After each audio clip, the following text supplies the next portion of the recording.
Let's have a look at how you can utilize vScope to get a better overview of your Active Directory and how you can use it to navigate in between assets. First off, vScope comes with a bunch of different analysis, reports, and dashboards that can help you quickly gain insights. For example, in front of us, we have the Active Directory documentation dashboard. Here we can get some quick values on our Active Directory. For example, how many active domain users we have, how many disabled user accounts we have, and so on. Let's have a little closer look and see where this number comes from. By clicking on it, we're taken to the underlying report that lists all the user accounts that are active in our Active Directory. If we want to, we can add additional columns to this report. Maybe we're interested in seeing their address, city, or which machines they have access to. And we can also modify the filters to only show, for example, user accounts that have the description sales Lund or any other type of filter. And we can do that quick and simple right here in the filter panel without any scripting needed. We can also look up users in this report. For example, I can look up my colleague Eric. And just like that, I have his user account right in front of me. I can take a closer look and see what else we have on his user account. As you can see, there's a bunch of information. And here at the end, we can see all the groups that he's in. Let's take a closer look at the InfoSight Labs group.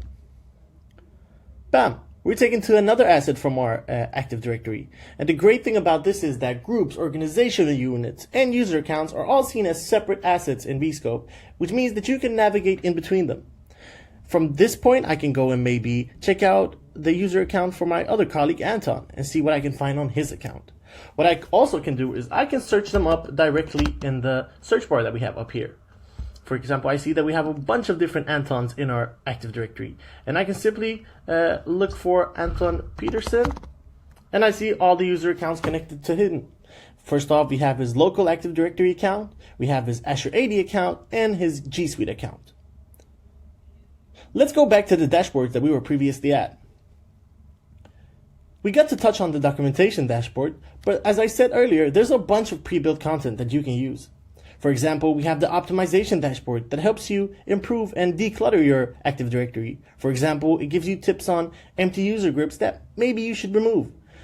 We also have the security dashboard that gives you some information about your user accounts and their passwords. And we also have a bunch of other dashboards that you can use. And it's not only limited to the Active Directory. As vScope has the ability to gather information from Azure and G Suite as well, you can build dashboards, reports, and analysis about your Azure AD and G Suite environment as well. If you have any other questions on how you can utilize vScope to improve and declutter your Active Directory, don't be afraid to get in touch with us.